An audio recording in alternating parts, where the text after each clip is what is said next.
সীমান্তে বেড়া কতটা অসুবিধায় বাংলাদেশ? কাদের স্বার্থে ঘা? ভারত বিরোধী টেরোরিজমের লঞ্চপ্যাড বাংলাদেশ। দেশের মধ্যে কাঁটাতার কেন থাকবে? আমিও মনে করি দেশের মধ্যে কাঁটাতার কেন থাকবে, কিন্তু পৃথিবীর সব দেশ ওরা মেনে নিক। পৃথিবীতে টেরোরিজম না থাকুক, সব দেশ ঠিকমতো চলুক, কাঁটাতার লাগবে না। যে সেই লজিক ফলো করে না, ফলে ওরা যখন ভারত বিরোধিতাগুলো করে, কোনোটাই আপনি যদি বোঝেন যে কোনোটার মধ্যে কোনো লজিক নেই। সীমান্ত ঘিরছে ভারত। পশ্চিমবঙ্গে বিজেপি সরকার আসার পর ভারত বাংলাদেশ সীমান্তে বিএসএফকে সীমান্ত ঘেরার জন্য জমি হস্তান্তর করা হয়েছে। জলাজমি, খাল, নদী বাদ দিয়ে 450 কিলোমিটারের বেশি এলাকা জুড়ে সীমান্ত ঘেরার কাজ শুরু হয়েছে।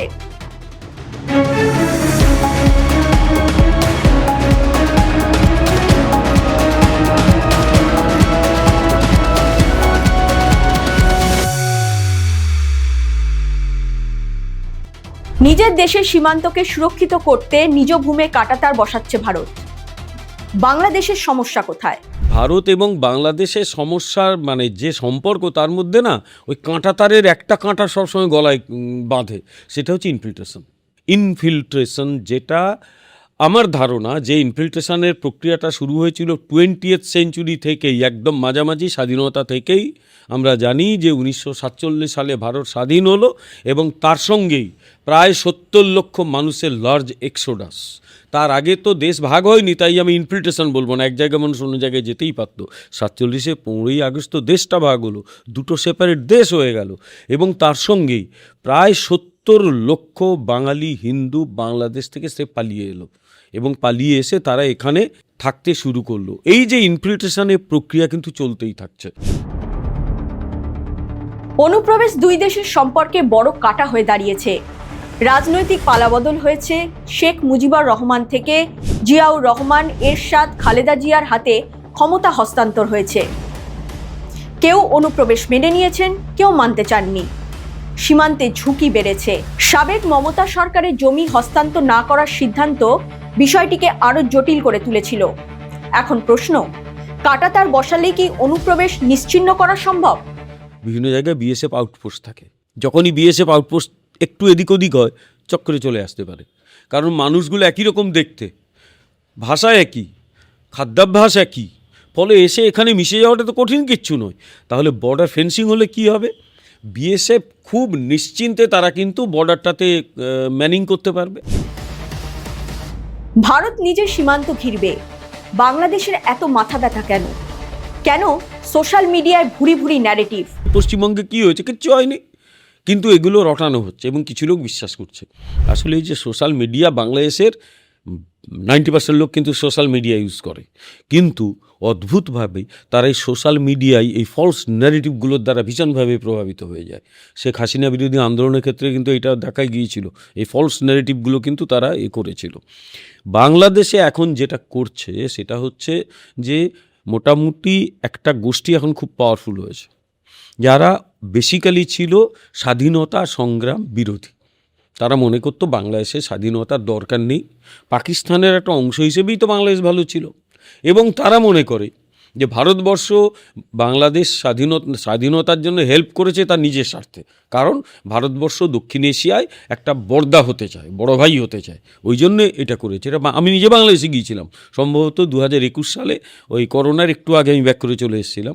ওখানেও কিন্তু শিক্ষিত মানুষদের একটা অংশ এটা মনে করে, যে একটা অংশ মনে করে, দুর্ভাগ্যবশত সংখ্যাটা কমে গেছে, যে ভারতের যে ভূমিকা স্বাধীনতা আন্দোলনে একদম ভোলাটা ঠিক নয়, কিন্তু তাদের সংখ্যাটা দুর্ভাগ্যজনকভাবে কমছে। একটা অংশ মনে করে যে পাকিস্তানের অংশ হিসেবেই আমরা ভালো ছিলাম, ভারতবর্ষ অন্যায় করেছে। আরেকটা অংশ আবার মনে করে ভারত হেল্প করেছে, এত বলার কি আছে, এই টাইপের ব্যাপার আর কি। এখন সে যাক, সেটা ওদের দেশের ব্যাপার। কিন্তু সোশ্যাল মিডিয়ার ন্যারেটিভ যেটা তৈরি করছে একটা অংশ, যারা এই সুযোগে তাদের ভারত বিরোধিতাকে শান দিয়ে দিতে চায়। সীমান্ত ঘিরে সুবিশাল এক অর্থনীতি রয়েছে। সেই অবৈধ অর্থনীতির অংশ গরু পাচার, মানব পাচার, সোনা পাচার। রাত নামলেই শুরু হয় অবৈধ কারবার। কাঁটাতার দেওয়া হলে সাধারণ মানুষ কতটা নিরাপত্তা বোধ করবেন? বর্ডার এরিয়ায় যদি দিই, কাঁটাতার দিই, ওপার থেকে না বাংলাদেশ থেকে, বিশেষত করিমপুর অঞ্চলে আপনি যাবেন, আপনি দেখবেন যে বাংলাদেশের থেকে ডাকাত বাহিনী আসাটা একটা ওদের ভয়ের থাকে সবসময়। ডাকাতরা এসে লুটপাট করে নিয়ে পালিয়ে যায়। কাঁটাতার যদি হয় না, ও কাঁটাতার টপকানো খুব মুশকিল, অনেক উঁচু কাঁটাতার থাকে। আর একবার কাঁটাতার টপকে যদি দিকে কোনোভাবে আসে, ফিরতে পারবে না, বিএসএফ ওদের ধরে ফেলতে পারে।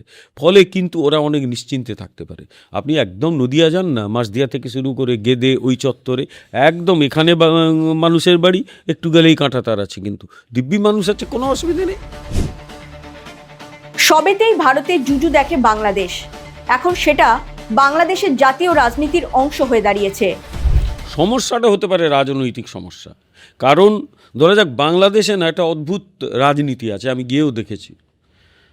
কোথাও একটা ভারতবর্ষ একটা অসম্ভব শক্তিশালী দেশ, পরমাণু শক্তিধর দেশ, উন্নত দেশ, এইটাই বাংলাদেশের একটা বড় অংশের মানুষের মধ্যে না একটা আতঙ্ক তৈরি করে যে ভারতবর্ষ কি তাহলে আগ্রাসী, ভারতবর্ষ কি বিগ ব্রাদার, এল্ডার ব্রাদার, এই যে বিগ ব্রাদারলি অ্যাটিটিউড দেখাচ্ছে, এই ন্যারেটিভ একটা থাকে সব সময়। ওই যেটা অদ্ভুত ওরা ছাঁচ তৈরি করে ফেলে, সেই ছাঁচে সব ফেলে দেয়। ভারতবর্ষ তার নিজের এলাকায় কাঁটাতার দিচ্ছে, ওই ছাঁচে ফেলে দেওয়া হলো, এই যে ভারতবর্ষ বরদাসুলভ আচরণ করছে। আদতে সম্পর্ক ঠিক থাকলে লাভ তো দুই দেশেরই। এতে বাংলাদেশের ভাড়ারে কোটি কোটি টাকা কর জমা পড়বে, বাণিজ্যিক সুবিধা পাবে ভারতও। শেখ হাসিনা কিন্তু অনেক বাস্তববাদী ছিলেন। কীরকম? উনি মনে করতেন ভারতবর্ষ এত বড় দেশ, সেই দেশকে চটিয়ে আমি এখানে কিচ্ছু করতে পারবো না, ফলে বরং ভারতবর্ষের সঙ্গে কোঅপারেট করলে আমার তো দুটো পয়সা হবে। ধরা যাক আমি বলি, এখান থেকে আপনি ভারত যদি আগরতলায় কোনো জিনিস পাঠায় কোনো লরি করে, সে যদি পুরো একেবারে মালদা টালদা হয়ে শিলিগুড়ি চিকেন নেক হয়ে আসামের ভেতর দিয়ে মেঘালয়ের ভেতর দিয়ে ত্রিপুরা যায়, তার যা খরচ হবে, সে যদি বাংলাদেশের ভেতর দিয়ে লরি করে নিয়ে যায়, তার 1/3 বা 1/4 খরচে কিন্তু সে আগরতলায় পৌঁছে যেতে পারবে। তাতে ভারতবর্ষেরও লাভ আছে। আবার বাংলাদেশ তো আর বিনা পয়সা এগুলো অ্যালাউ করবে না, তার জন্য তো ট্যাক্স নেবে, তাই সে তো কর আদায় করবে। এই করে হাজার হাজার কোটি টাকা বাংলাদেশ পেত। কিন্তু হাসিনার সময় থেকেই বাংলাদেশে ইসলামিক ফান্ডামেন্টালিজম থাবা বসিয়েছে। ওদের লক্ষ্য একটাই, ভারতবর্ষ হিন্দুদের দেশ, ভারতের বিরোধিতা করবই করব। যে as an administrator Sheikh Hasina 100% ঠিক ছিলেন বলতে পারবো, অনেক ভুল করেছেন উনি, তার মাসুল ওনাকে দিতে হয়েছে। এখন বাংলাদেশে তাঁর আমলেই কিন্তু ইসলামিক ফোর্সগুলো মাথা তুলে দাঁড়ায়। উনি সেগুলোকে কড়া হাতে মোকাবিলা না করে অ্যাকোমোডেট করার চেষ্টা করেন। অজস্র উদাহরণ দেওয়া যায়। বাংলাদেশে আদালতের সামনে ওই যে চোখা বাঁধা যে মূর্তিটা থাকে, হাতে তোলাদণ্ড নেওয়া, হঠাৎ দাবি উঠলো ওটা সরাতে হবে। বাংলাদেশে যারা সাধারণ মানুষ, বিশেষত যারা কি বলবো একটু যুক্তিশীল মানুষ, তাহলে এগুলো একদম মানার দরকার নেই, ওরা বলবেই মানতে হবে। উনি কিন্তু মেনে নিয়েছিলেন। মৌলবাদী শক্তিগুলিকে রুখতে পারে বাংলাদেশ সরকার, তবে এক্ষেত্রে তাদের কিছু অসুবিধা রয়েছে। এখানে বাংলাদেশ সরকার একটা ভূমিকা আছে। বাংলাদেশ সরকার যদি মনে করে যে না এই গোষ্ঠীগুলোকে বাড়তে দেবে না, তাহলে কিন্তু তারা কঠোর ব্যবস্থা নিতে পারে। পুলিশ এখন কিন্তু বাংলাদেশের সমস্যা হচ্ছে, 1 বছর ধরে ওখানে পুলিশ ফোর্সটা প্রায় ডিফাঙ্ক্ট হয়ে গেছে। শেখ হাসিনাকে তাড়ানোর পরে এই যারা আন্দোলন করেছিল, তথাকথিত আন্দোলনকারীরা পুলিশ ফোর্সকে ভেঙে গুড়িয়ে দিয়েছে। অনুপ্রবেশ আটকাতে 3টি নীতি ভারতের। ভারতের স্বরাষ্ট্রমন্ত্রী অমিত শাহ বলেছেন, ডিটেক্ট, ডিলিট ও ডিপোর্ট।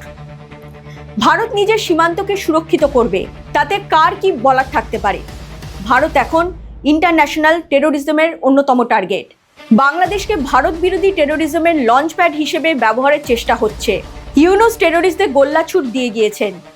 দেশের মৌলবাদীরা বিভিন্নভাবে মূল স্রোতে ফেরার চেষ্টা করছেন।